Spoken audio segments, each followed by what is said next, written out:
Okay. तो कल अपन ने पॉज किया था जहाँ पे अपन रेडियो बटन के बारे में डिस्कस कर रहे थे। एंड रेडियो बटन में जैसा कि अभी अपन ने देखा भी सही कि उसमें लेबल का सपोर्ट नहीं है, तो बार बार तुम्हें ये रो वगैरह बनानी पड़ती है। अब ये जो तुमने बनाया है रेनू, इसमें मैं एक फीडबैक देना चाहूँगा। तुमने यहाँ पे देखा कि दो जगह पे वो रेडियो बटन काम में आ रहा है ना, जिसमें टेक्स्ट है। तो जब भी ऐसा होना कि रिपीटेशन लग रही है उसमें, तो उसका एक अलग से कंपोजिबल बना लो। ठीक है। तो मैंने ओके। यहाँ पे यही किया है कि आगे जाके जहाँ पे भी मुझे रेडियो बटन लगाना है, तो हर जगह पे मैं रो टेक्स्ट, रो रेडियो बटन टेक्स्ट, ये तीन चीजें नहीं बनाऊंगा अलग अलग, बस एक ही बनाऊंगा मैं, लेबल्ड रेडियो बटन। और वो एक नया कंपोजेबल मैंने बना दिया। और कैसा दिखता है वो, मेरी लाइब्रेरी के कोड में दिखा देता हूँ मैं। और इसी को अपन आज रीयूज कर लेंगे, जैसे मैंने बना दिया। ये तो फिर भी हाँ, ये और अच्छा है। ये और रेडियो ग्रुप है। रेडियो ग्रुप से पहले एक बार रेडियो बटन दिखाता हूँ मैं। ये रहा लेबल्ड रेडियो बटन। देखो कुछ नहीं है इसमें, रो है सिंपल। रो है, रेडियो बटन है, स्पेस दिया और टेक्स्ट है, सिंपल। अब मैं इसके और आगे नेक्स्ट स्टेप गया। मैंने क्या किया, मैंने रेडियो ग्रुप बना दिया। और रेडियो ग्रुप क्या क्या इनपुट्स लेता है देखो। इसने ऑप्शंस ले लिए तुमसे, लिस्ट ऑफ स्ट्रिंग। तो अब ये क्या करेगा, इन हर एक आइटम के लिए अलग अलग लेबल रेडियो बटन बना देगा। अब वो सेलेक्ट क्या कर रहा है, उसके लिए तुम स्टेट पास कर दो। ठीक है। और यहाँ पे लेआउट का भी ऑप्शन दे रखा है मैंने कि कॉलम चाहिए या रो चाहिए। तो ये वाला कंपोजेबल यूज कर सकते हैं। और इसमें मल्टीपल फिर अलग अलग वेरिएंट्स हैं। जैसे इसके अंदर, यहाँ पे स्टेट को तुम खुद मेंटेन कर रहे हो, बट अगर तुम्हें स्टेट, सॉरी, यहाँ पे स्टेट ये खुद मेंटेन कर रहा है, पर अगर तुम्हें खुद मेंटेन करनी है तो नॉर्मल ऐसे भी दे सकते हो। स्टेट होस्टिंग वाला तरीका है ये वाला। तो यहाँ पे सिलेक्शन वगैरह चेंज होता है, तो वो तुम खुद हैंडल करो अपने अंदर स्टेट्स वगैरह लगा करके। एक ये वेरिएंट है। फिर एक ये जेनरिक है। अपन ये जेनरिक वाला यूज करेंगे क्योंकि अपने यहाँ पे जेंडर जो है वो अपन ने अलग से इनम क्लास बनाई है उसकी। तो अपन यहाँ पे ये वाला यूज करेंगे, बट इसके अलावा तुम्हारे पास वहाँ स्ट्रिंग वाला ऑप्शन भी है। अब यहाँ पे एक नई चीज है, लेबल एक्सट्रैक्टर की। जहाँ पे भी जेनरिक क्लास लग गई, तो लेबल क्या दिखाना है। तो यहाँ पे तुम इनपुट में टी दोगे, यानी कि उसका ऑब्जेक्ट, उस पर्टिकुलर क्लास का ऑब्जेक्ट। और आउटपुट में ये स्ट्रिंग मिलेगी कि उसका लेबल क्या लगाना है। और यही लेबल ये यूज करता है behind the scenes.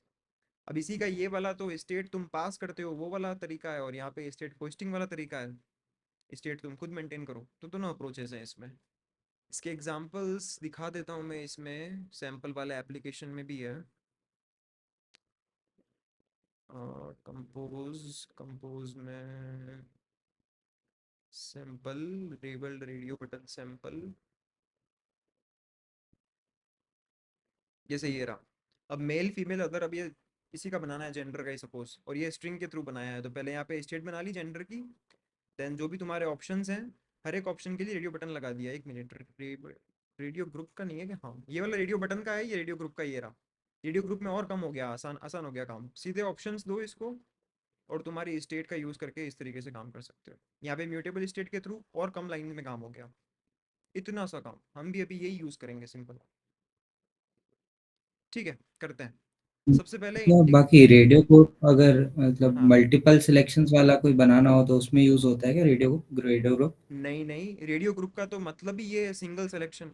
Multiple selection है तो अच्छा। फिर वो चेकबॉक्स लगेंगे। अच्छा ठीक है। बना सकते हैं चेकबॉक्स वाला भी एक। उसको नाम क्या देंगे ये सोच रहा हूँ मैं, चेक बॉक्सेस या फिर मल्टी सिलेक्शन विजेट, या ऐसा कुछ कह सकते हैं। कर सकते हैं, कोई बना सकते हैं। ठीक है। तो ड्रॉइड लिब्स को इंटीग्रेट करने के लिए आप सिंपली जाइए उसकी गिटहब के होम पेज पे।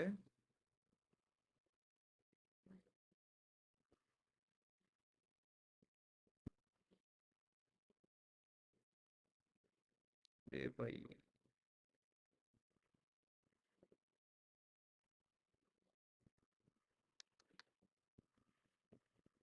हम्म, तो ड्रॉइड लिब्स का जो होम पेज है, यहाँ पे तुम्हें कंप्लीट गाइड मिल जाएगी कैसे यूज़ करना है, क्या करना है।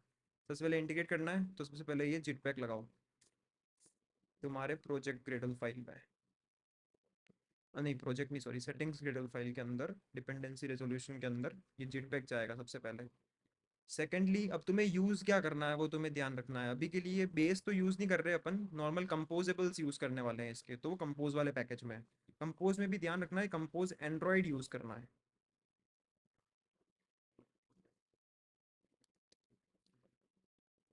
तो ये रही हमारी ग्रिडल फाइल, यहाँ पे चला जाएगा ड्रॉइड लिप्स का ये वाला लेटेस्ट वर्जन पास करना है तो 1.2.13 है।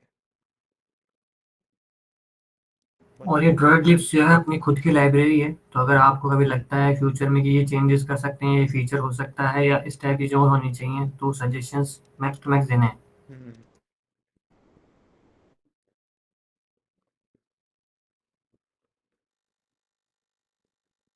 तो ये वाला कहाँ बना दिया इसने, यहाँ बनाया कंपोज एंड्रॉइड, नहीं भाई इसका नाम है ड्रॉइड लिब्स कंपोज एंड्रॉइड, और यहाँ पे वर्जन में भी ड्रॉइड लिब्स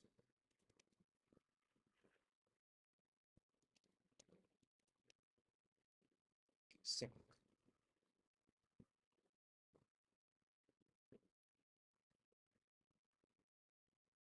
ठीक है, तब तक इसका डॉक्यूमेंटेशन देख लेते हैं अपन। तो यहाँ पे देखो अलग अलग पैकेजेस इस तरीके से हैं, और यहीं पे रेडियो ग्रुप भी मिल जाएगा तुम्हें।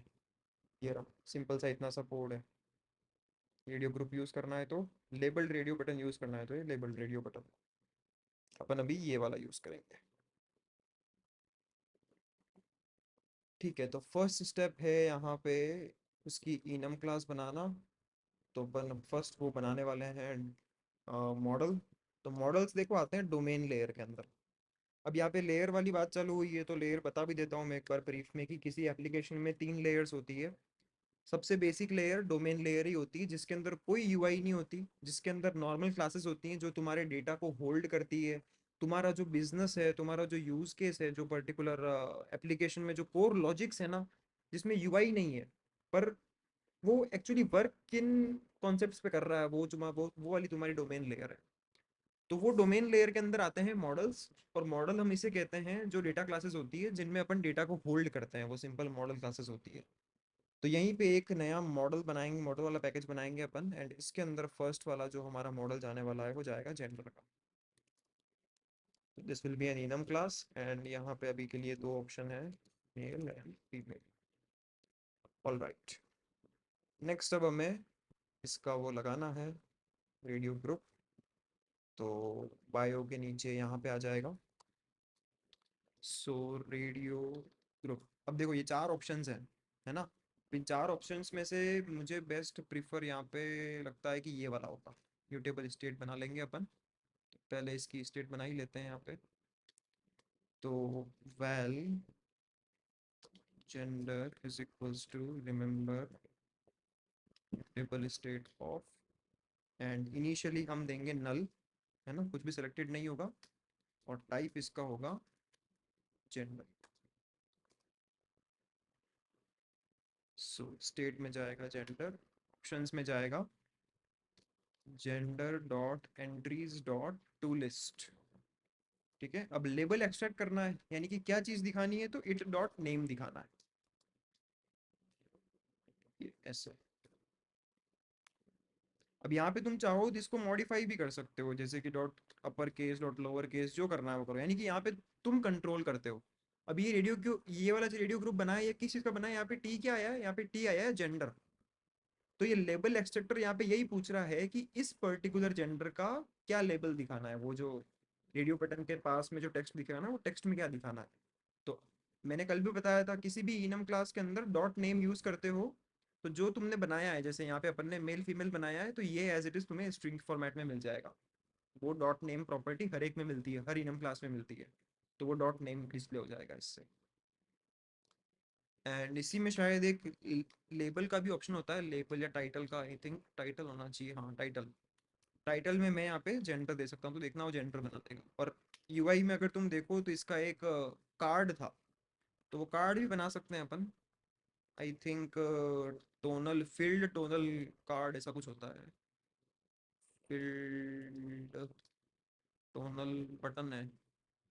ठीक है, तो नॉर्मल कार्ड कौन से टाइप के हैं, एलिवेटेड आउटलाइन,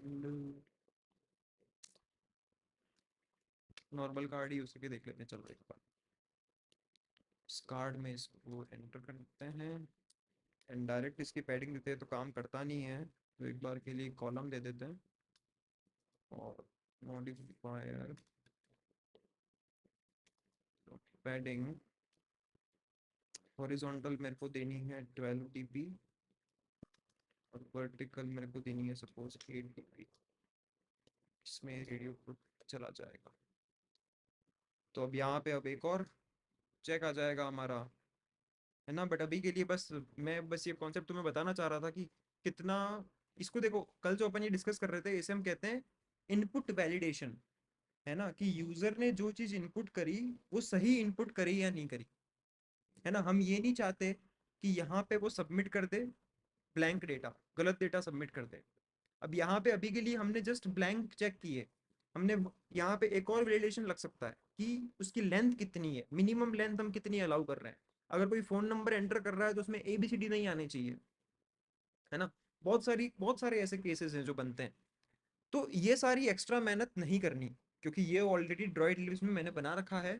बस सीधा यूज करो उसको। अभी देखेंगे अपन आगे, एक बार ये रेडियो ग्रुप चला के देख लेते हैं सही चल रहा है नहीं चल रहा है, और फिर बताता हूँ मैं इसको कैसे सिंप्लीफाई कर सकते हैं।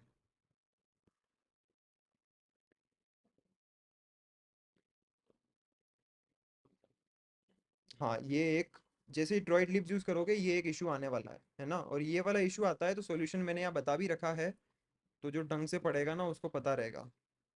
ये देखो मैंने यहाँ पे लिख रखा है कि ये डिपेंडेंसीज ऐड करो, और यहाँ पे लिखा है additional step compose Android module use करोगे तो लगानी पड़ेगी, ये एक्सेप्शन आएगा।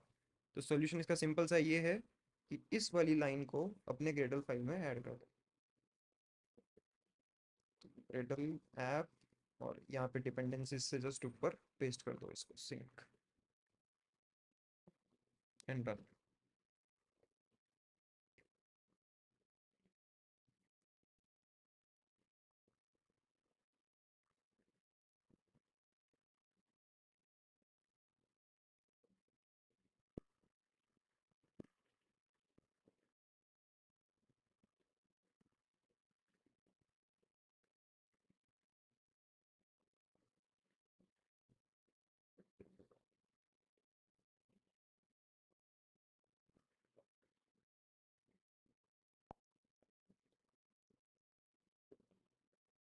देखो आ गया। इसका आई थिंक फुल विड्थ चाहिए बस, एक ही डिफरेंस है। फुल विड्थ लगाना है। तो इस कार्ड की फुल विड्थ लगा देते हैं अपन। कार्ड क्या, इस कॉलम की लगा देंगे तो भी काम हो जाएगा। Dot fill max width.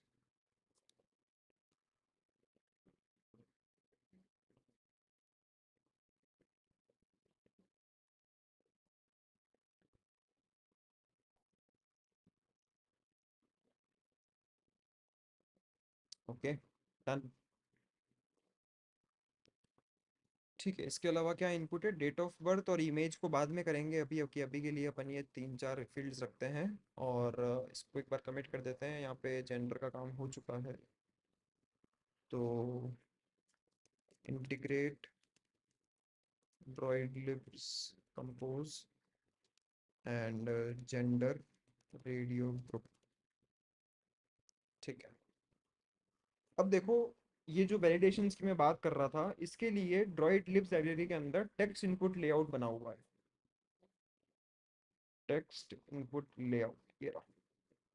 यहाँ मैंने एक एग्जांपल दे रखा है, ये एग्जांपल वाला वीडियो देखो एक बार। देखो हर एक इनपुट अपने आप में डिफरेंट है, ठीक है। यहाँ पे नेम है, यहाँ पे एज है, कॉन्टैक्ट नंबर है, ईमेल एड्रेस है, आधार कार्ड है, पैन कार्ड है, ठीक है। नेम के अंदर हम किस टाइप का वैलिडेशन चाहते हैं कि एक तो वो एम्प्टी ना हो, मिनिमम लेंथ इतनी हो, ठीक है। एज में किस टाइप का रेस्ट्रिक्शन चाहते हैं कि केवल नंबर्स एंटर करना चाहिए वो, है ना। और नंबर्स में भी ऐसा नहीं है कि वो 4 5 डिजिट का नंबर एंटर कर रहा है।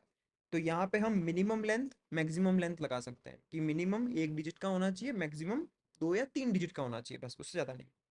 फिर कॉन्टैक्ट नंबर है, तो कॉन्टैक्ट नंबर वाला जो इनपुट होता है वो फिक्स्ड लेंथ का होता है कि 10 डिजिट्स का एक नंबर आएगा तो 10 डिजिट्स का ही आना चाहिए, 5 का एक्सेप्ट नहीं होगा, 1 का एक्सेप्ट नहीं होगा, ब्लैंक भी एक्सेप्ट नहीं होगा, ऐसा।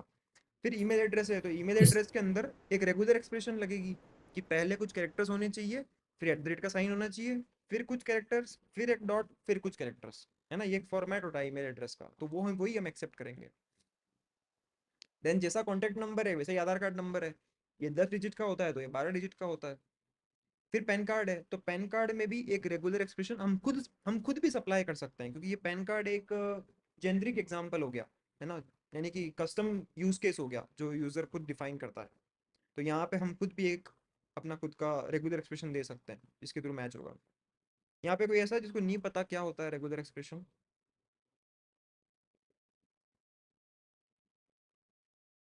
ठीक है, सबको पता है, ओके, ये वीडियो देखो। देखो एज वाला डाला तो ऑटोमेटिक है ना, इनपुट वाला कीबोर्ड कौन सा आया, नंबर का ही आया। तो तुम्हें ये चीजें भी हैंडल नहीं करनी, तुम बस बता दो नंबर इनपुट लेना है, तुम कीबोर्ड भी उसके अकॉर्डिंग चेंज। ये क्या हो रहा है, वीडियो को चल नहीं रहा है, ये वापस शुरू से स्टार्ट हो रहा है मुझे भी।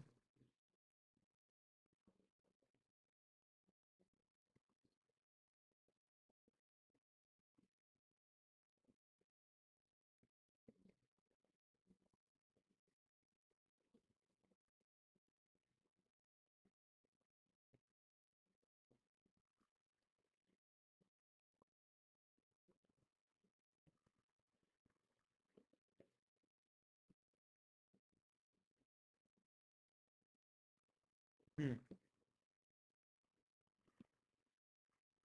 देखो जैसे ही 3 से ज्यादा डिजिट्स उसके अंदर एंटर करी, सीधा एरर आ गई, मैक्सिमम लेंथ लिमिट एक्सीडेड, है ना। तो अभी अपन ने यहाँ पे जिस तरीके से एरर सेट करी थी ये वाली, तो हमने यहाँ पे नेम एरर का सिंपल सा एक बुलियन रखा था, है ना, कि नेम में कुछ इशू है। बट क्या इशू है वो स्पेसिफाई नहीं किया। तो उसके लिए यहाँ पे तुम्हें बुलियन भी नहीं, तुम्हें स्ट्रिंग यूज करनी पड़ेगी, क्या इशू है ना। ये चीज रिक्वायर्ड थी, ब्लैंक रख दी, या इसकी मिनिमम इतनी लेंथ थी उसने ज्यादा एक्स्ट्रा लिख दी या कम लिख दी। तो एरर की जगह पे यहाँ पे बुलियन की जगह स्ट्रिंग यूज करोगे तो काम होगा और भी। एंड जैसे सही कर दिया देखो, अब यहाँ पे रिक्वायर्ड आ गया तो ऑटोमेटिक वो अपने हिसाब से एरर मैसेजेस दिखा रहा है। अब ईमेल एड्रेस में वो खुद इंटेलिजेंट है, उसको पता लग रहा है कि हाँ यार बंदा लिखेगा उसके बाद एरर दिखानी है ना। तो वो लिखा उसने। अब यहाँ पे ईमेल एड्रेस में भी 10 कैरेक्टर्स मिनिमम जरूरी है, तो एक वैलिडेशन वहाँ पे वो भी लगा हुआ है। कॉन्टैक्ट नंबर 10 डिजिट का ही होना चाहिए, तो वो इतना एंटर करोगे उसके बाद ही। अब देखो आगे मैं लिखने का ट्राई कर रहा हूँ बट वो लिखने नहीं दे रहा, है ना। तो ये भी एक फीचर है इसका, कि अगर तुम कहोगे फिक्स्ड लेंथ है तो फिक्स्ड लेंथ ही है, इतना ही अलाउ करेगा वो, इससे ज़्यादा लिखने ही नहीं देगा।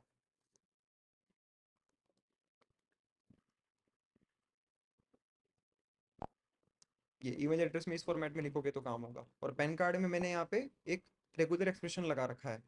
शायद इसमें ऐसा होता है कि शुरुआत के 5 अल्फ़ाबेट्स होते हैं और फिर कुछ नंबर्स होते हैं, फिर लास्ट में एक और अल्फ़ाबेट होता है, ऐसा कुछ फॉर्मेट है इसका। तो वही वाला फॉर्मेट ये एक्सेप्ट करेगा। अब ले लिया उसने, ठीक है। तो ये है, अब इसका कोड दिखाता हूँ। देखो सबसे पहला काम इसके अंदर करना है, इनपुट की स्टेट बनानी है, ठीक है, कि तुम्हें क्या इनपुट लेना है। तो सबसे पहले जैसे मेरे को यहाँ पे नेम का इनपुट लेना है, नेम का मैंने लेबल दिया। अब जो भी तुम्हें यहाँ पे वैलिडेशन करना है ना, वो वैलिडेशन के लिए तुम्हें यहाँ पे कॉन्फ़िग देनी पड़ती है, कि तुम्हारे इनपुट का कॉन्फ़िगरेशन क्या है, अपने इनपुट को कॉन्फ़िगर करो। तो जैसे मैं इस नेम को बोल रहा हूँ कि ये वाला नेम जो है ये ऑप्शनल है ना। और यहाँ पे पहले तुम्हें बताना पड़ता है कि किस टाइप का है ये, तो नॉर्मल टेक्स्ट टाइप का है ये। तो input input config dot text optional है, मिनिमम लेंथ 5 है, मैक्सिमम लेंथ 30 है, ठीक है। तो अब ये मेक श्योर करेगा कि ये इनपुट ये वाले पैरामीटर्स से मैच करता है। आगे बढ़ते हैं। आधार कार्ड नंबर मैंने कहा था फिक्स्ड लेंथ है, तो अब डॉट टेक्स्ट की जगह पे dot fixed length number use करो। और जितनी लेंथ तुम्हें चाहिए 12, तो 12 यहाँ पे एंटर कर दो। जैसे पैन कार्ड है, तो पैन कार्ड में रेगुलर एक्सप्रेशन देना पड़ता है, जैसे कि ये शुरुआत के 5 अल्फाबेट्स, फिर 4 डिजिट्स, फिर एक अल्फाबेट, ठीक है। और यहाँ पे एक है स्ट्रिक्ट मैक्सिमम लेंथ चेक, यानी कि मैक्सिमम लेंथ 10 है, तो 10 से आगे नहीं जाने देगा ये मतलब है स्ट्रिक्ट मैक्सिमम लेंथ चेक का। बस फिर ये यानी कि सारा काम इस स्टेट के अंदर ही हो रहा है ना। तुम्हें बस इसका कंपोजिबल लिखने के लिए ये एक लाइन लिखनी पड़ती है मात्र, text input layout state equals to, और स्टेट पास कर दो, बस दैट्स इट। फिर तीसरी स्टेप आती है वैलिडेशन की, कि हमें पता करना है कि सारा इनपुट जो हमने लिया सही है या नहीं। तो उसके लिए देखो ये फंक्शन बना रखा है, text input state dot all have valid inputs. अब इसमें तुम चाहे जितने टेक्स्ट इनपुट स्टेट पास कर दो, ये सभी को वैलिडेट करेगा। अगर सारे सही होंगे ना तो ये इफ के अंदर आएगा, नहीं तो नहीं आएगा। अगर कोई सा भी गलत हुआ ना तो ऑटोमेटिक उसके अंदर एरर दिखा देगा। चलो इसका मैजिक देखते हैं अब।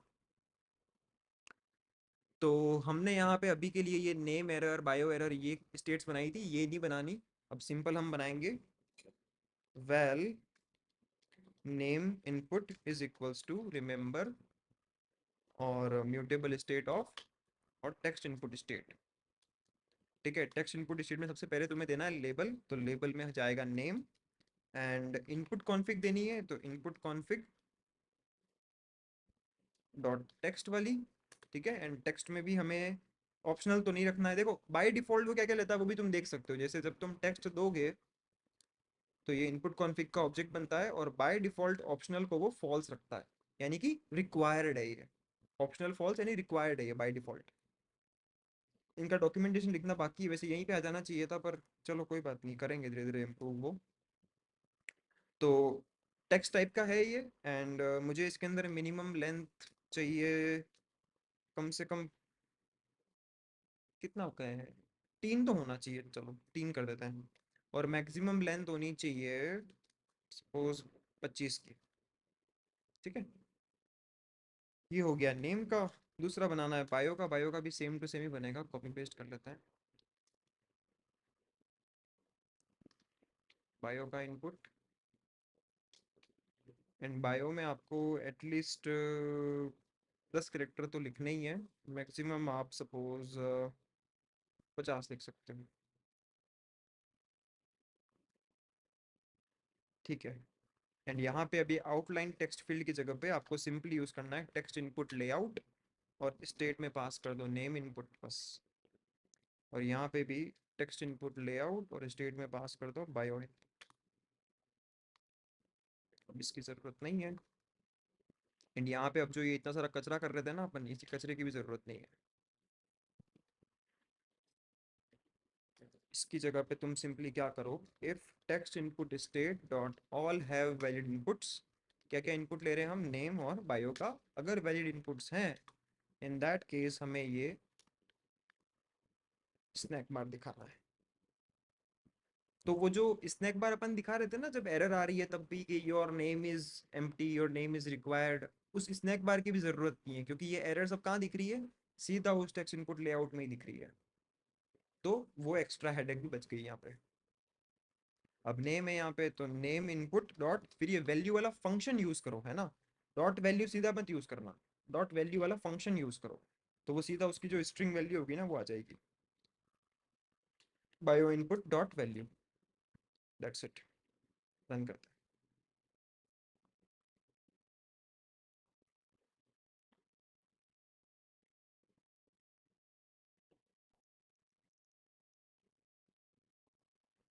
ओके, अब बिना कोई इनपुट डाले अगर मैं सेव करने की कोशिश करूंगा तो देखो दोनों में रिक्वायर्ड आ गया। और जैसे ही मैं लिखूंगा इसमें, देखो गायब हो गई एरर। और अगर मैं इसकी कुछ ज़्यादा ही लेंथ लिख दूंगा, देखो मैक्सिमम लेंथ लिमिट एक्सीडेड भी लिखा हुआ आ गया। अब सपोज मैं लिख भी दूंगा ना कुछ सही, तो भी ये लेगा नहीं, क्योंकि उसमें एरर है, अभी भी एरर गायब नहीं हुई है। तो एरर गायब होनी ज़रूरी है, क्योंकि अपन ने 25 की लगाई है लेंथ, तो 25 के अंदर ही आना चाहिए। ठीक है, आ गया। तो केवल सही होगा तो ही स्नैक बार आएगा। बस अब यहाँ पे तुम्हें एक और अब ये जो चीज़ है ना रेडियो ग्रुप वाली, ये डिफरेंट है। तो तुम्हें रेडियो ग्रुप का अलग से लगाना ही पड़ेगा वैलिडेशन। तो यहाँ पे एक वैलिडेशन ऐसे लगा सकते हो, and gender dot value not equals to null, तो ही करना है।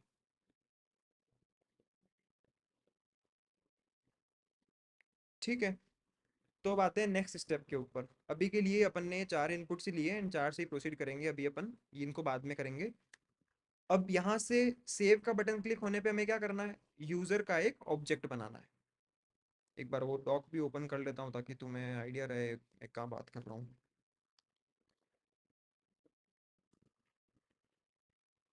तो प्लान में फेज में प्रोफाइल क्रिएशन पे हैं अपन, और प्रोफाइल क्रिएशन में लास्ट वाली स्क्रीन पे हैं। क्या करना है हमें, सारे फील्ड कंपलसरी और ये सब प्रोफाइल पिक्चर डीओबी ये सब सेव करने पे, अगर वैलिड इनपुट है तो क्या करना है, प्रोफाइल पिक्चर वगैरह बाद में करेंगे। Create and save the user object, ठीक है, यूजर का ऑब्जेक्ट बनाना है, कहाँ सेव करना है, फायरबेस पे सेव करना है और लोकली भी सेव करना है, ताकि अगली बार जब आए तब सीधा उसकी होम स्क्रीन ही ओपन हो, ये लॉगिन स्क्रीन ओपन ना हो। तो यूजर का ऑब्जेक्ट बनाने के लिए पहले बनानी पड़ेगी यूजर की क्लास, तो भी मॉडल में ही बनेगी, वो भी बना लेते हैं। User data class well name well bio, फिर आएगा वेल जेंडर। बस डेट्स इट, ये 3 चीज़ें से बनाना है हमें। तो एडिट प्रोफाइल स्क्रीन के अंदर, अरे हाँ यहाँ पे एक वो ईमेल का भी था इनपुट, है ना। तो ईमेल वाले के लिए भी तुम ऐसे टेक्स्ट इनपुट लेआउट भी बना सकते हो वैसे तो, पर आउटलाइन टेक्स्ट फील्ड से चल रहा है काम, तो चलने देते हैं उससे ही। ये गलती से मिटा दिया मैंने, ये एज इट इज रहेगा।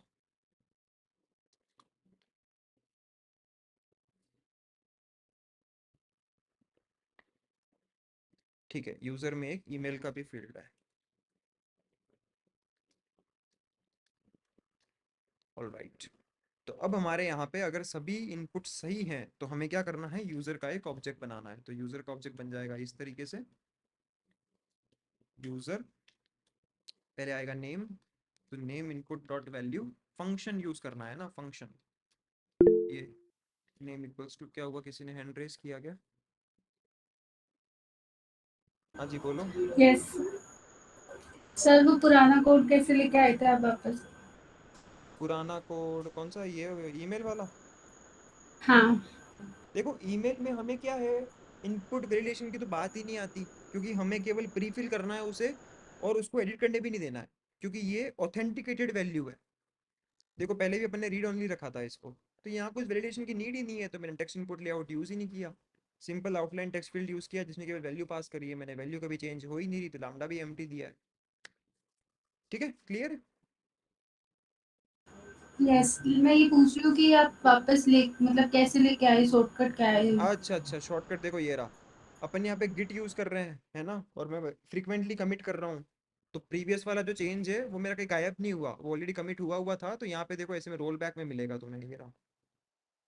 तो यहाँ से कॉपी पेस्ट किया मैंने, यहाँ से रोल बैक भी कर सकते हो, कॉपी पेस्ट भी कर सकते हो। और यहाँ से अगर काम ओके। नहीं हो रहा तो फिर यहाँ पे जा कर के और इसके चेंजेस सारे के सारे भी देख सकते हो, यहाँ से कॉपी पेस्ट कर लो। और फ्रीक्वेंटली कमिट करो, सबसे बेस्ट है। तुम्हें लग रहा है एक छोटी सी चीज बन गई, कमिट कर लो, ताकि क्या है उससे चीजें बिगड़ती नहीं है, और तुम्हें ये भी पता लगता है कि धीरे धीरे कैसे बन रही है चीज। ओके, नेम है, नेम के बाद में फिर ईमेल है, तो email is equals to email, bio is equals to bio input dot value, email आ गया।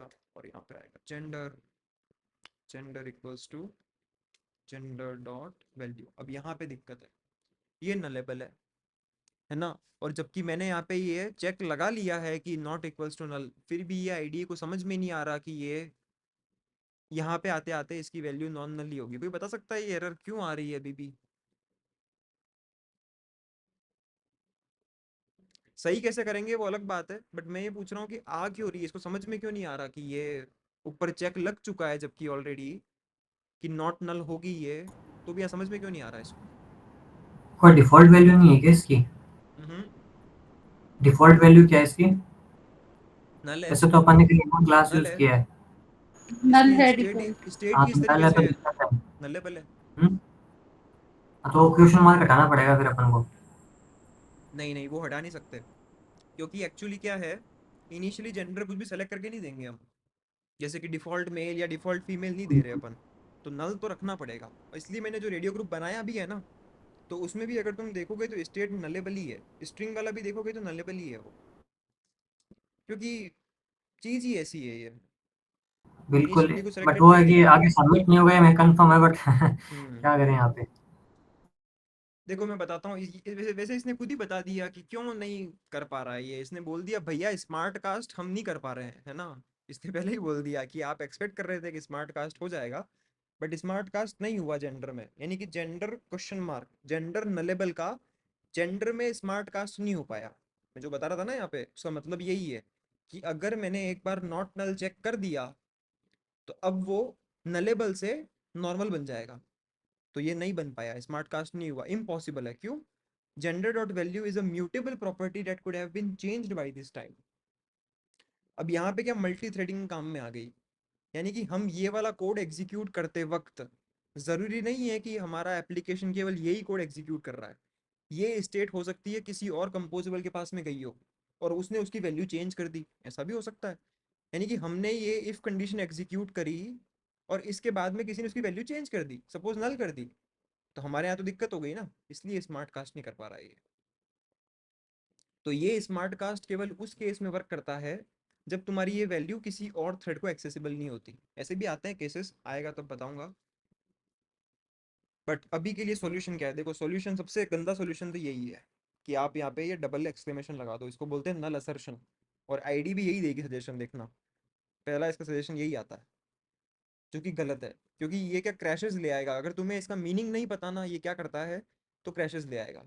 तो फिर कोई मतलब ही नहीं रहेगा कि जावा से कॉटलिन में क्यों आए, है ना।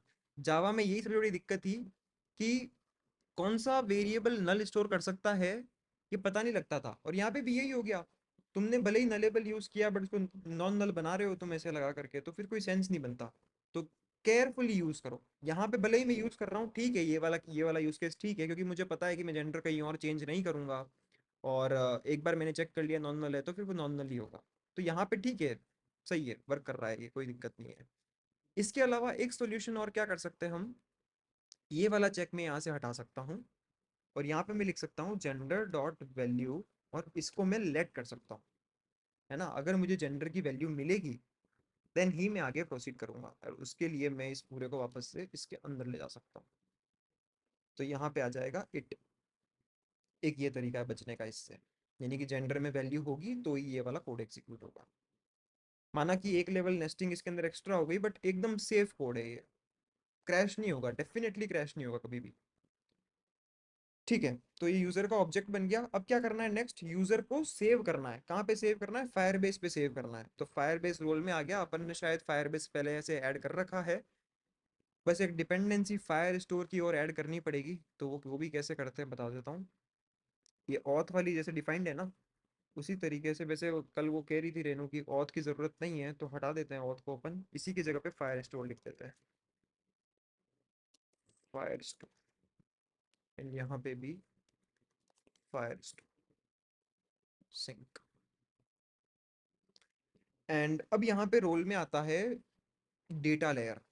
देखो अब तुम्हें ये यूजर का ऑब्जेक्ट सेव करना है, कहाँ सेव करना है? फायरबेस पे। फायरबेस यहाँ पे तुम्हारे लिए एक डेटा सोर्स है, जिससे तुम डेटा रीड करते हो, डेटा राइट करते हो, है ना। डेटा सोर्स है वो। तो डेटा सोर्स वाली जितनी भी चीजें हैं वो आती है डेटा लेयर में। अभी अपन ने डोमेन लेयर देखी, डोमेन लेयर के अंदर केवल बिजनेस लॉजिक वाली चीजें आती है, डेटा लेयर में डेटा सोर्स वाली चीजें आएंगी। एंड डेटा सोर्स की सबसे बेसिक क्लास में से एक है रेपोजिटरी। रेपोजिटरी का सीधा सा मतलब ये है कि वो तुम्हें एक पर्टिकुलर रिसोर्स का एक्सेस देगा, है ना। तुम्हें एक पर्टिकुलर रिसोर्स या मॉडल, रिसोर्स का मतलब मॉडल, यहाँ पे जैसे यूजर है, ऑर्डर है, फिर सपोज बुकिंग हो सकती है, जैसे जो भी तुम्हारे मॉडल क्लासेस हैं इनको रिसोर्स भी कह सकते हैं अपन। तो हर एक मॉडल क्लास, हर एक रिसोर्स के लिए तुम रिपोजिटरी बना सकते हो। एंड रिपोजिटरी क्या करेगी, उस पर्टिकुलर रिसोर्स से रिलेटेड जितने भी ऑपरेशंस हैं डेटा उस पर्टिकुलर डेटा सोर्स में, वो तुम्हें प्रोवाइड करेगा, वो सारी फंक्शनलिटी प्रोवाइड करेगा। ठीक है, फॉर एग्जांपल यूजर के केस में हमें यहाँ पे क्या क्या करना पड़ रहा है, इस यूजर के ऑब्जेक्ट को सेव करना है। तो ऐसा फंक्शन बनेगा एक सेव यूजर, जिसमें मैं यूजर का ऑब्जेक्ट दूंगा और वो सेव करेगा फायरबेस पे उसको। एक और दूसरा ऑपरेशन क्या क्या हो सकता है, हमने लॉगिन वाली स्क्रीन पे देखा, क्या लॉजिक है, जैसे ही कोई यूजर लॉगिन करता है हमें चेक करना है कि वो पर्टिकुलर यूजर ने पहले से अकाउंट बना रखा है कि नहीं बना रखा है। तो एक चेक ये भी जाएगा फायरबेस पे कि यूजर एग्जिस्ट, है ना। उसमें तुम ईमेल आईडी दो, वो चेक करके बताएगा ट्रू फॉल्स की है या नहीं इस नाम का यूजर। ठीक है, तो एक वो फंक्शन हो गया। तो यूजर रिलेटेड जितने भी ऑपरेशंस हैं वो होंगे यूजर रिपोजिटरी में। तो कैसे बनाएंगे, एक नया पैकेज बनाओ डेटा का, क्योंकि अब डेटा लेयर का काम है ये। और डेटा लेयर के अंदर एक और क्लास बनाओ यूजर रेपो। ठीक है, और इसमें हम एक फंक्शन बनाएंगे और सस्पेंड फंक्शन बनेगा। ये सस्पेंड क्यों? क्योंकि यहाँ पे एक नेटवर्क रिक्वेस्ट कर रहे हैं अपन, और नेटवर्क रिक्वेस्ट ऐसी चीज है कि जब तक वो फुलफिल हो रही है हम खाली नहीं बैठेंगे। सस्पेंड फंक्शन का सीधा सा मतलब ये होता है कि आप उस फंक्शन को कॉल कर दो और भूल जाओ, काम हो जाने पे आपको कॉल बैक दे देंगे, अब ये मतलब होता है। ग्रिडल सिंक रिक्वायर्ड, अच्छा कर लो सिंक। एक मिनट, हाँ क्या भाई रन करने लग गया। तो हम हमें यहाँ पे फंक्शन बनाना है सेव यूजर। तो सेव यूजर, यूजर का ऑब्जेक्ट देंगे हम इनपुट में। फायर बेस का नहीं चाहिए हमें, हमें हमारा वाला यूजर चाहिए, ठीक है। ओके, अब इसका डॉक्यूमेंटेशन भी बता देता हूँ, इसका डॉक्यूमेंटेशन बहुत अच्छा है। फायर बेस का डॉक्यूमेंटेशन, फायर स्टोर डॉक्स। तो यहाँ पे ऐड एंड मैनेज डेटा में, ऐड में जब तुम जाओगे तो ऐड करने के देखो दो तरीके होते हैं। पहले तो स्ट्रक्चर देख लेते हैं, हो सकता है किसी ने, सबने देख रखा है वैसे फायरबेस का स्ट्रक्चर, बताऊं क्या?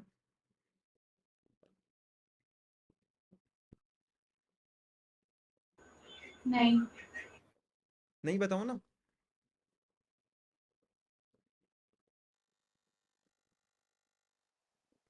ठीक है नहीं बताता हूँ, सीधा कोड पे आता हूँ मैं।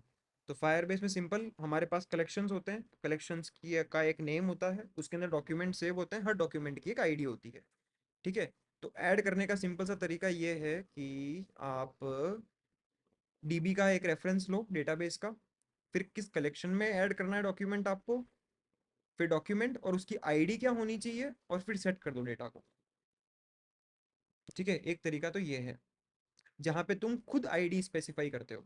जब तुम्हें पता है आईडी क्या यूज़ करनी है तो ये इस तरीके से काम में लो। एंड जब तुम्हें नहीं पता कि क्या आईडी, आईडी यानी कि प्राइमरी की है ना, जो हर यूज़र के लिए यूनिक होगी, वो अगर तुम्हारे पास नहीं है कि क्या यूनिक लेना है, देन इन दैट केस तुम यहाँ पे सिंपली ये सेट का तरीका है, ये रहा। इसी तरीके से एक ऐड का फंक्शन भी है। देखो ऐड में यहाँ पे ये डॉक्यूमेंट नहीं लिखना पड़ता, ये बीच की ये स्टेप हट जाती है क्योंकि आईडी हमारे पास है ही नहीं। तो सेट की जगह पे तुम ये ऐड वाला फंक्शन भी यूज कर सकते हो। अब हमारे यहाँ पे अगर अपन सोचें एक बार के लिए कि यूजर वाले ऑब्जेक्ट में प्राइमरी की क्या बननी चाहिए, तो सबसे पहला दिमाग में यही आता है कि ईमेल को बना लो, है ना। बट मैं ये वाली अप्रोच प्रीफर नहीं करूंगा क्योंकि हो सकता है आगे जाके कोई और ईमेल आईडी से लिंक कर दे ये अकाउंट को, है ना। तो हम यहाँ पे दूसरी आईडी यूज करेंगे, एंड फायरबेस हमें खुद आईडीज यूनिक जनरेट करके देता है। तो हमें वो वाली चीज़ नहीं करनी कि हम कैसे बनाएंगे यूनिक आईडी, कैसे सेट करेंगे, वो सब नहीं करना, ये ऑटोमेटिक फायरबेस हैंडल करता है। तुम तो बस एक फील्ड बना लो आईडी का, ठीक है। एंड इसको नलेबल रखो, एक बार के लिए बताता हूँ क्यों नलेबल रखना पड़ता है। वैसे तो सभी के अंदर आईडी मिलेगी मिलेगी, बट फिर भी एक बार रखो इस चीज़ को। तो यहाँ पे हम यहाँ पे ये वाला तरीका यूज़ नहीं करेंगे सेट वाला, क्योंकि सेट के अंदर आईडी देनी पड़ती है, हमें आईडी नहीं देनी, हमें सीधा ऐड करना है उसको। तो हमें ऐड वाला फंक्शन यूज़ करेंगे और उसमें ये वाली आईडी ये ऑटोमेटिक सेट कर देगा। ओके, तो इंस्टेंस कैसे लेते हैं? इंस्टेंस लेते हैं Firebase dot fire store dot collection users, और यूजर्स में मेरे को ऐड करना है ये यूज़र का ऑब्जेक्ट। और मैं यहाँ पे इनिशियलाइज भी कर देता हूँ, इनिशियलाइज करना बहुत ज़रूरी है ना, नहीं तो सोचोगे काम क्यों नहीं कर रहा, काम क्यों नहीं कर रहा। फायर स्टोर को इनिशियलाइज करना पड़ेगा पहले। तो बिल्ड में जाओ, फायर स्टोर में जाओ,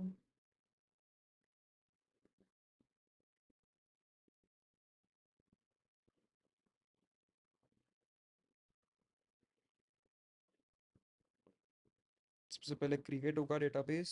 लोकेशन सबसे अपने पास वाली लो, साउथ वन ले सकते हो, मुंबई की। और प्रोडक्शन और टेस्ट मोड क्या है?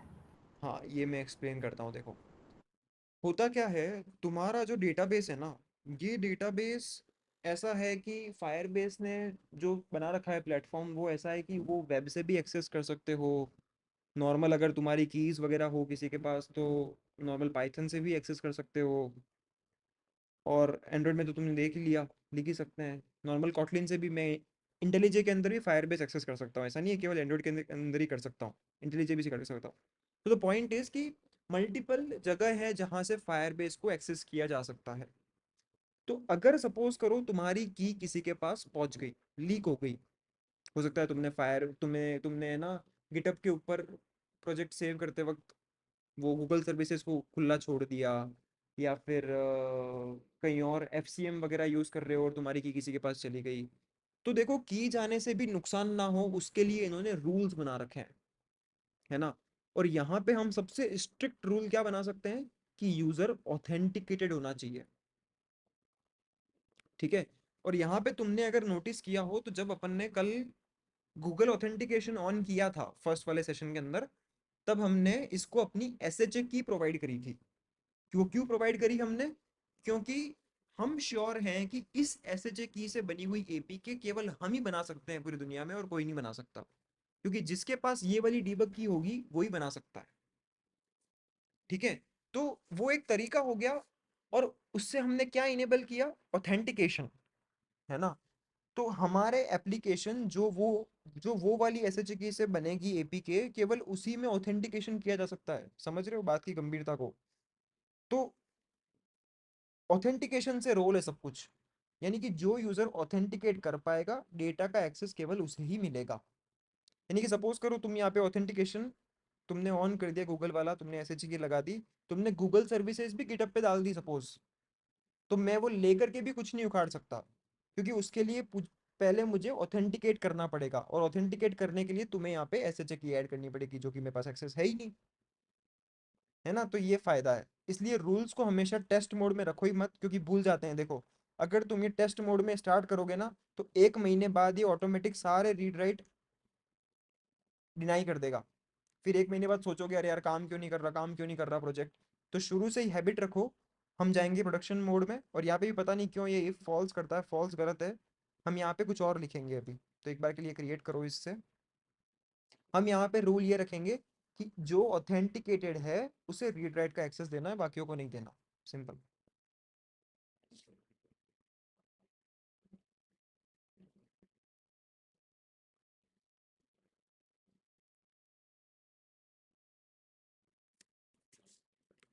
ठीक है, तब तक यहाँ पे देख लेते हैं, अपन ने ऐड कर लिया, और ऐड के बाद देखो, केवल इतना सा कोड लिख के छोड़ना नहीं है ना। ये तुम्हें यहाँ पे आईडी भी दे रही है सजेशन की, यार तुमने सस्पेंड यूज किया पर सस्पेंड जैसा कुछ काम तो किया ही नहीं है। ये खुद ही कह रहा है कि सस्पेंड मॉडिफायर की जरूरत ही नहीं थी। देखो, जब भी सस्पेंड फंक्शन बनाते हो ना, तब मेक श्योर करो कि यहाँ पे वो जो आइकन आता है ना, जैसे देखो मैं अगर यहाँ अवेट लिख दूंगा ना, तो ये आइकन आ जाएगा, ये वाला। ये आइकन आना बहुत जरूरी है। अगर तुम्हारे सस्पेंड फंक्शन में ये आइकन नहीं आ रहा है ना, इसका मतलब सस्पेंड फंक्शन बनाने की जरूरत ही नहीं है, नॉर्मल फंक्शन से काम हो जाएगा। तो यहाँ पे ये अवेट वाला फंक्शन है ना, ये जादू करता है, ये वेट करवाता है, और इस तरीके से वेट करवाता है कि बाकी चीजों को रुकना नहीं पड़ता, है ना। ऐसा स्पेशल वाला वेट है ये। तो अगर तुम देखो, ये ऐड करने से तुम्हें एक टास्क का ऑब्जेक्ट मिला, और ये टास्क है document reference, task of document reference. तो ये अवेट वाला जो फंक्शन है, ये इन्होंने बना रखा है ताकि तुम किसी भी टास्क वाले ऑब्जेक्ट के ऊपर अवेट करवा सको। बाकी पहले क्या तरीका था? पहले ये तरीका था, ऐड ऑन सक्सेस लिसनर, ऐसे लिखना पड़ता था, और सक्सेस करने पे फिर तुम्हें यहाँ पे कॉल बैक मिलेगा। फिर ऐसे ही आता था ऐड ऑन फेलियर लिसनर, ये ऐसे ऐसे करना पड़ता था पहले। बट अब ये तरीका नहीं है, अब तरीका है सीधा सा डॉट अवेट लिखो, काम हो जाएगा तो ये फंक्शन रिटर्न कर देगा, अगर काम नहीं होगा तो एक्सेप्शन थ्रो करेगा, सिंपल सा। तो ये अवेट लगाना बहुत ज़रूरी है, ध्यान रखना। जो भी फायरबेस का फंक्शन यूज़ करो, भले ऐड, भले डिलीट, अपडेट, सेट, एनीथिंग, सभी के आगे ये अवेट लिखना ज़रूरी है। Add on success, add on failure कोई भी यूज़ नहीं करेगा। ठीक है, डेटाबेस बन चुका है। ये सब मेरे को मत बता यार, रूल्स में जाते हैं। एंड रूल्स में तुम्हें यहाँ पे लिखना है, if request dot auth not equals to null, and request dot auth dot UID not equals to null, ये लगानी कंडीशन। यानी कि रीड राइट केवल तब अलाउ करना है जब वो ऑथेंटिकेटेड हो, और प्लस उसकी यूआईडी भी नल होनी चाहिए, नॉन नल होनी चाहिए, तो ही। एंड इसको पब्लिश कर दो, ठीक है। अब देखो कुछ सिनेरियो ऐसे होते हैं एप्लीकेशन में कि ये वाला रूल तुम्हारे कुछ जगहों पे जाके फेल हो जाएगा। जैसे ऑथेंटिकेशन से पहले अगर तुम फायरबेस पे कुछ रीड कर रहे हो ना, तो वो सारे फेल हो जाएंगे, उन सब में एरर आ जाएगी, परमिशन डिनाइड ऐसे आ जाएगा। तो उसके लिए इन्होंने बना रखा है एनोनिमस ऑथेंटिकेशन। एनोनिमस यानी कि बिना कोई नाम, बिना कोई ईमेल, बिना फोन नंबर दिए तुम ऑथेंटिकेट कर सकते हो, एनोनिमस ऑथेंटिकेशन। ठीक है, तो वो वाला यूज करना पड़ेगा उस जगह पे। पर हमारे यहाँ एप्लीकेशन में भी काम नहीं आ रहा। क्यों काम नहीं आ रहा? क्योंकि जैसे ही गूगल ऑथेंटिकेशन हुआ, उसके बाद ही हम फायरबेस को पूछ रहे हैं कि ये वाली ईमेल का यूजर है क्या, क्योंकि तब तक ऑथेंटिकेट हो चुका है वो। ठीक है, तो हमारे यहाँ पे नीड नहीं है उसकी, एनोनिमस ऑथेंटिकेशन की। Okay, we are good to go. नहीं नहीं, अभी का गुड टू गो, एक मिनट, ये ऑब्जेक्ट बनाया, क्या दिक्कत आ रही है? आईडी की है ना, आईडी तो आईडी के ऊपर आप है ना, यहाँ पे नल सेट कर दो एक बार, डिफॉल्ट वैल्यू नल सेट कर दो। ठीक है, ये बन गया। अब अब यहाँ पे हमें क्या करना है, फायरबेस पे सेव करना है। अब चाहूँ तो मैं ये कोड यहीं पे लिख सकता हूँ, बट इससे क्या है कि सेपरेशन ऑफ कंसर्न नहीं रहेगा। ये एक स्क्रीन है, इसका काम है केवल यूआई दिखाना। इसका काम ये नहीं है कि डेटा सोर्स के साथ में डील करना, उससे रिक्वेस्ट करना, उसको बोलना ये यूज़र का ऑब्जेक्ट सेव कर दो और ये सब, ये इसका काम नहीं है। ये काम सारे होते हैं व्यू मॉडल के अंदर। तो जो भी तुम यूआई बनाओगे उसका एक कंट्रोलर होगा, एक पार्ट ऐसा होगा जो उस स्क्रीन के लिए हैवी लिफ्टिंग करेगा। जो भी काम ऐसे होंगे नॉन यूआई वाले, वो सारे काम वो करके देगा। तो हमारे यहाँ पे कंपोज के अंदर जो ये हैवी लिफ्टिंग करने वाला कंट्रोलर है, उसे हम कहते हैं व्यू मॉडल। और व्यू मॉडल कुछ नहीं है, सिंपल सी एक क्लास है जिसमें हम ये वाला सारा काम करेंगे, है ना, नॉन यूआई वाला काम करेंगे। तो बनाते हैं। एडिट प्रोफाइल के अंदर हम यहाँ पे बनाएंगे नया view model, edit profile view model.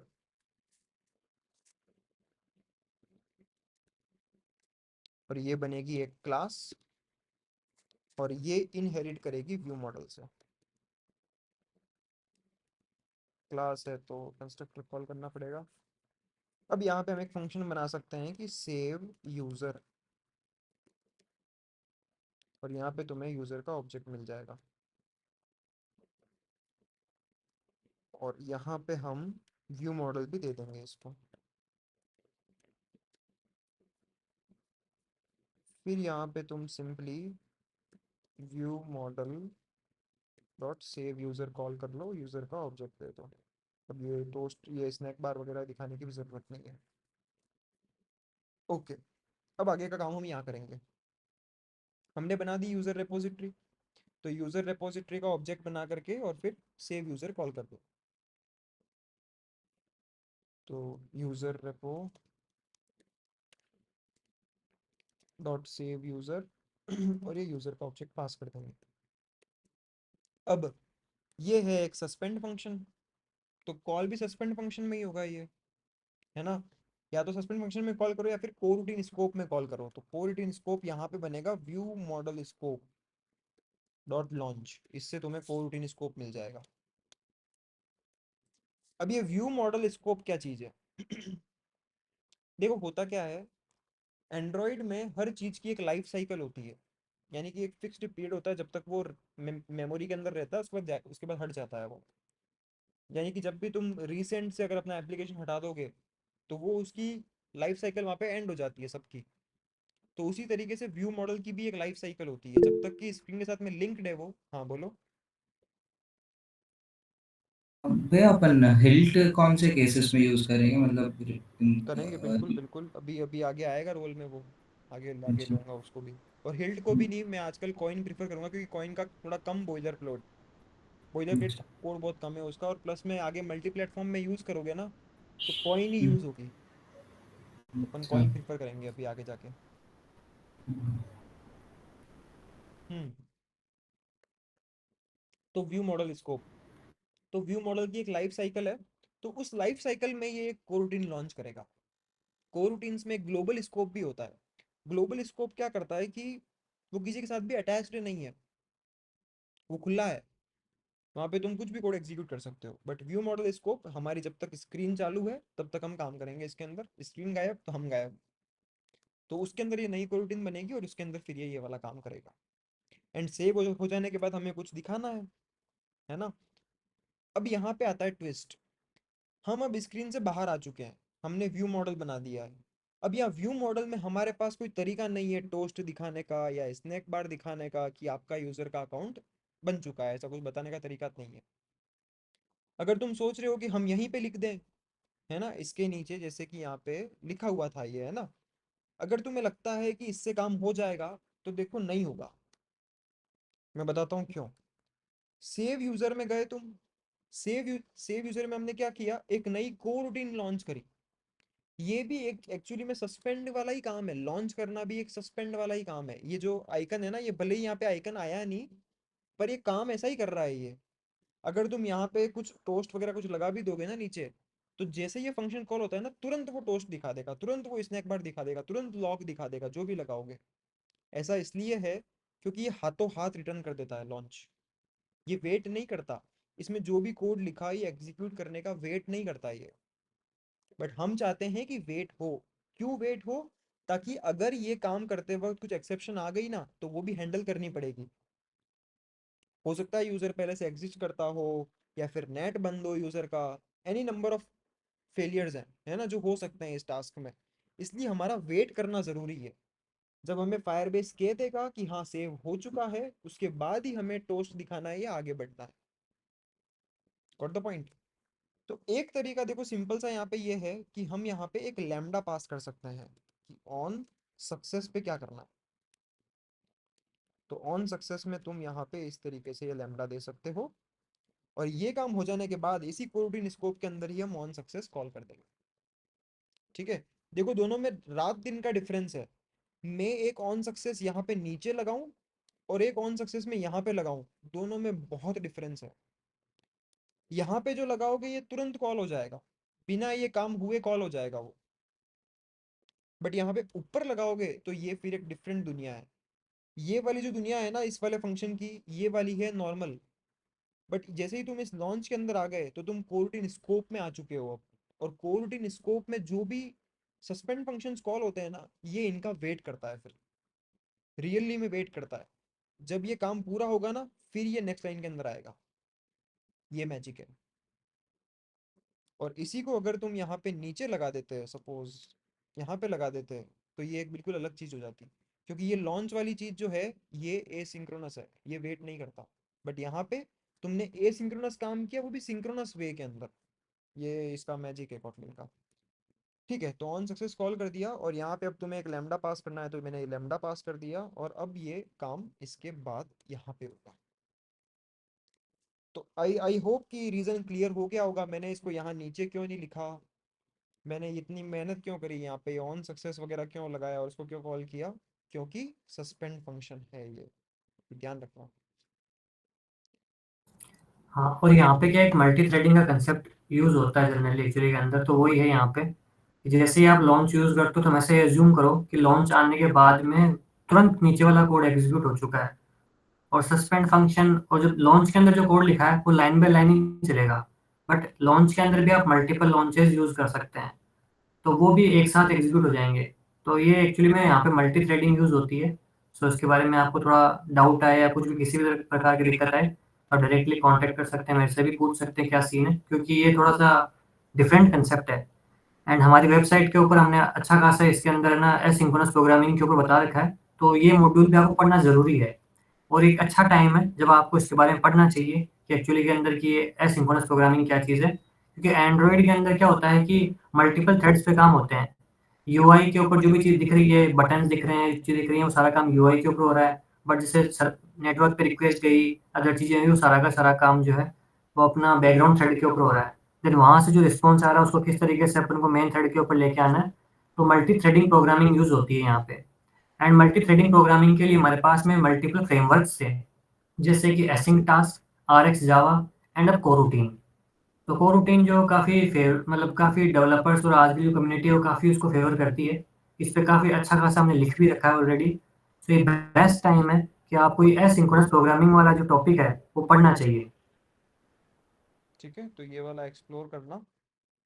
And अब आई थिंक अपन अपना कोड एग्जीक्यूट कर सकते हैं, इसके बाद स्नैक बार भी दिख जाएगा, और यहाँ पे अपन बोलते हैं कि योर या फिर रजिस्ट्रेशन सक्सेसफुल ऐसे कह देते हैं, simple registration successful run. Okay, type mismatch, yes. View model का ऑब्जेक्ट बनाना पड़ेगा, तो उसके लिए तुम यहाँ पे simple Android view model use कर सकते हो। अच्छा नहीं आ रहा क्या? तो इसके लिए शायद कोई डिपेंडेंसी लगानी पड़ेगी एक्स्ट्रा, चैट जीपीटी को पूछते हैं। How to pass view model instance to compose.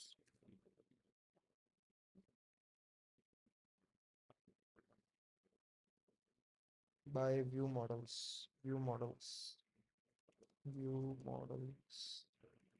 भी एक्सेसिबल नहीं हो रहा। हाँ, व्यू मॉडल शायद नॉर्मल ये यूज करना पड़ता है, यस करेक्ट। तो देखो यहाँ पे ये जो हमने व्यू मॉडल बनाया ना, इसका ऑब्जेक्ट हम खुद नहीं बनाते, इसका ऑब्जेक्ट ये एंड्रॉइड खुद बनाता है, क्योंकि इसके अंदर लाइफ साइकिल वगैरह अटैच करनी पड़ती है, सब काम करना पड़ता है, तो उसके लिए हम ये व्यू मॉडल फंक्शन का यूज करते हैं।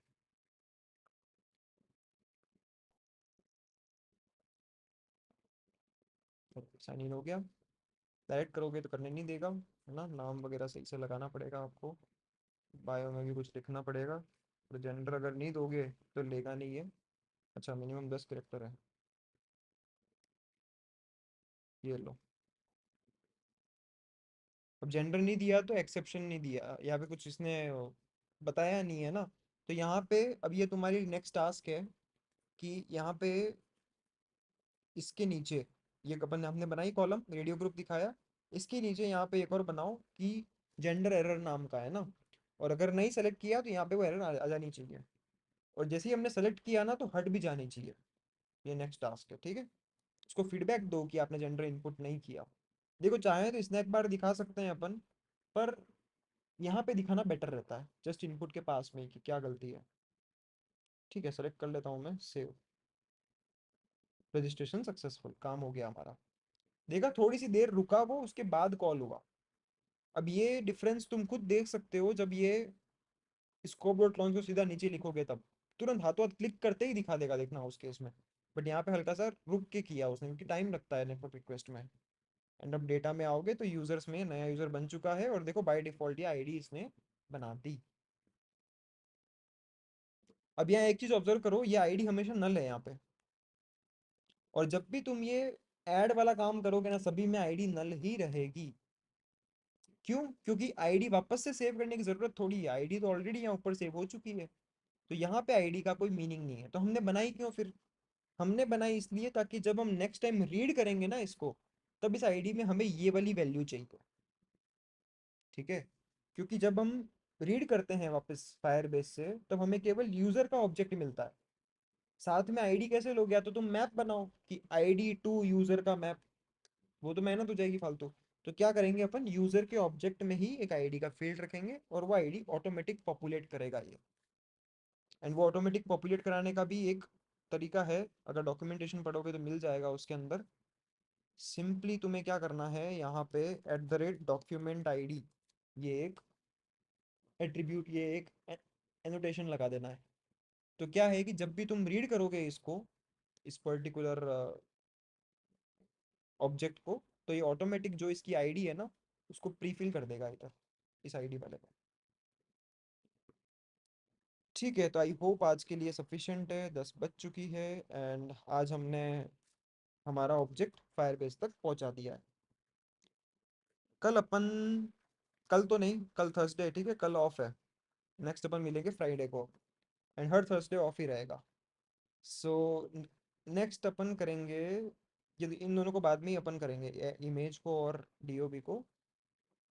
सेव का बटन क्लिक करने पे अपन ने फायरबेस पे सेव कर दिया है। अब नेक्स्ट अपन बनाएंगे होम स्क्रीन, और नेविगेट करवाएंगे सेव करने के बाद में। देन हाँ, लोकल में भी सेव करेंगे, लोकल में सेव करने वाला काम करना है, तो नेक्स्ट वाले सेशन में अपन डेटा स्टोर के बारे में भी पढ़ेंगे। ऑलराइट, किसी का कुछ डाउट?